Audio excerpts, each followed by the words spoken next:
today's video. This is a B2 level social studies lesson, and today we're going to be talking about media bias. So think about the news and then think about these questions. So these are places where you might get the news: newspapers, social media, online news, television. So how often do you check the news? What kinds of news stories do you like? And where do you get your news? All right, so we're going to read two headlines and then talk about these questions. The first one says skyrocketing healthcare costs harm hardworking local families, and the other says healthcare costs rise by 5% this year. So, do you think that both newspapers are reporting the same story? And if so, what does the daily news think about the story? And what does the newspaper think about the story? We can see they both have basically, they're talking about healthcare going up, but one makes it sound like the healthcare is going up dramatically, and the other makes it sound like it's just a very slight increase. All right, so we're going to read about media bias, and you can complete the text with the words. You can pause the video and try this on your own, and then restart when you're ready to check your answers. So media bias happens when news or information is presented in a way that supports one side or opinion more than another. This can make the news seem unfair or one-sided. Sometimes the news might focus only on the good things or bad things about a person or event.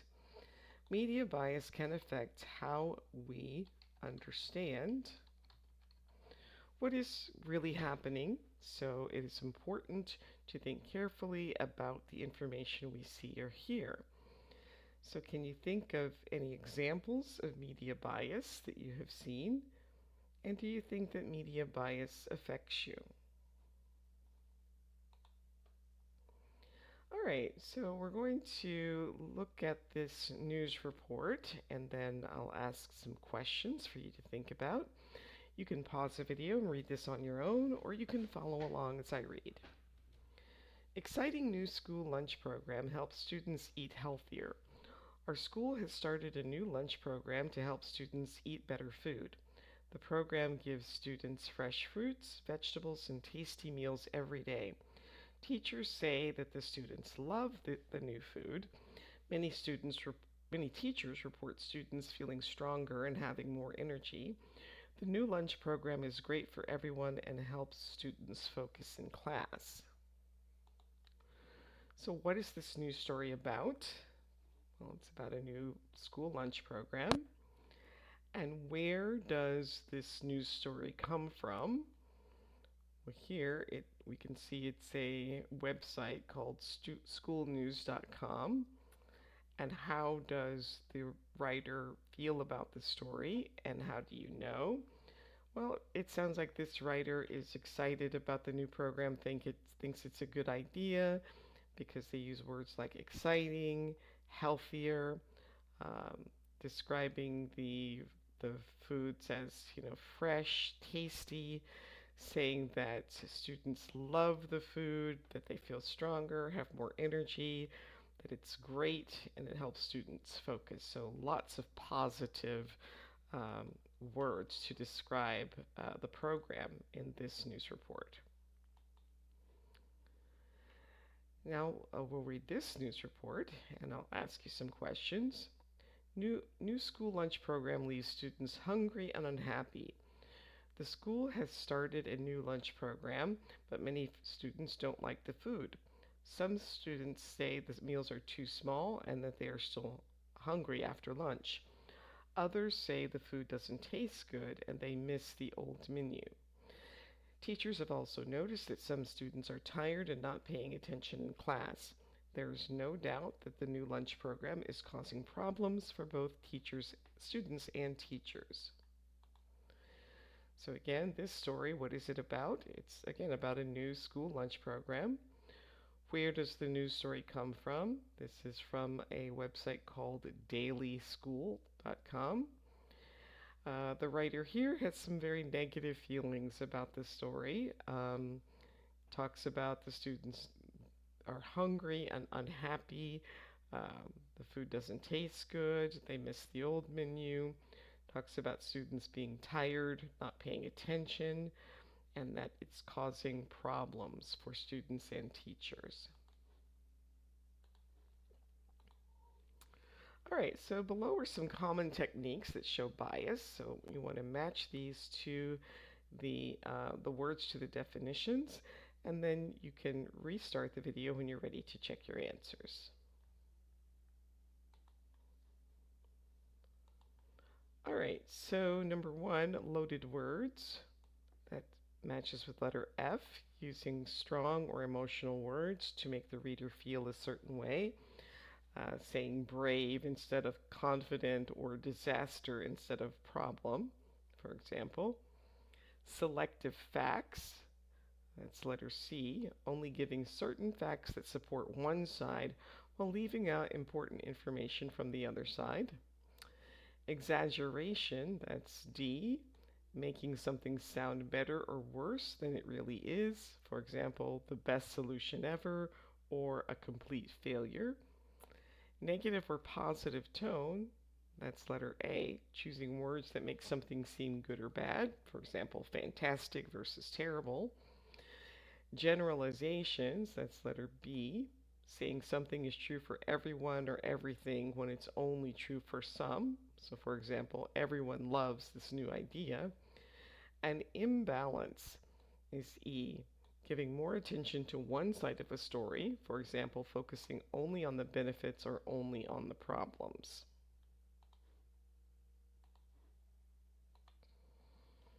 All right, so we're going to read the news report again and see if you can figure out what the examples of bias are. So you'll look for loaded words, selective facts, exaggeration, negative or positive tone, generalizations, or imbalance.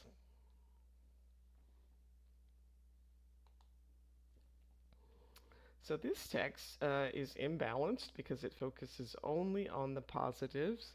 It uses loaded words like love to describe the student's feelings, and it also uses generalizations by talking about everyone.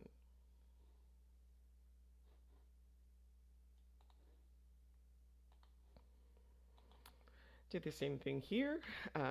Look over the story again and look for these things. And then you can restart when you're ready to check the answers. Okay, this text is imbalanced as it focuses only on the negatives. It also uses loaded words like problems and miss to describe the situation emotionally.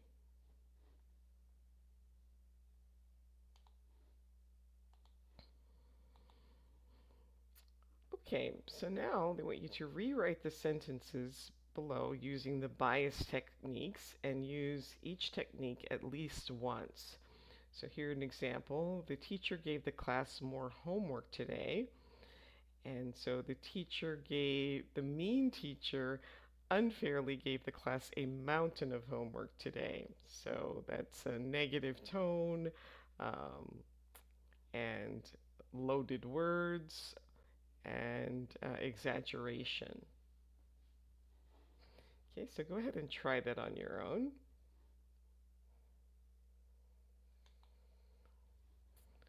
All right, and these are just some sample answers. You might have other answers. Um, the restaurant opened last month, but it still doesn't have many customers. So, one possible answer, nobody goes to the restaurant even though it opened a long time ago. So that would be selective facts, generalizations. Some people like the new rule. Could be written as everyone loves the amazing new rule. So that's a generalization, saying everyone. Loaded words, using love. Uh, Also, amazing would be a loaded word. The store has many customers on weekends. Could be the store is packed with happy customers on weekends. So packed is kind of a loaded word. Uh, Happy is could be a loaded word or a positive tone. The movie was very popular, but the acting was not good. Say the acting was awful despite the movie's popularity. So the word awful is a has a negative tone. Also could be a loaded word. And she did well in the exam. She got a perfect score. Well, that could be an exaggeration, selective facts, because we don't know that she got a perfect score. That's not the same as simply doing well.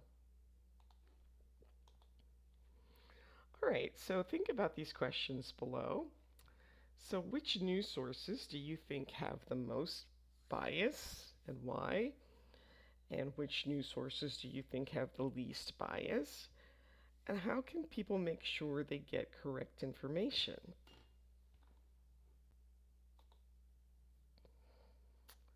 All right, so your school is going to introduce a new school uniform. So read the information and then look at these questions. So the new uniform. Starting next week, all students must wear the new uniform. The uniform is the same for boys and girls. The uniform is a white shirt, a striped tie, dark dress pants, and black shoes. School leaders believe the new uniform will make students work harder and think about their studies more seriously. So, how do you feel about the new school uniform? What do you like about it, and what don't you like about it? So now you're going to write a news report about the new uniform, and you can decide whether you want to present the story in a positive or a negative way. You want to make sure that it explains the key details of the story, present the story in either a positive or negative way, and then use at least 4 of these bias techniques. And then if you'd like to post your report in the comments and get some feedback, um, you're welcome to do that. And then just think about these questions as we have talked about media bias. And that brings us to the end of today's video. Please like, subscribe, share, leave a comment, and I will see you next time. Thanks for watching. Bye.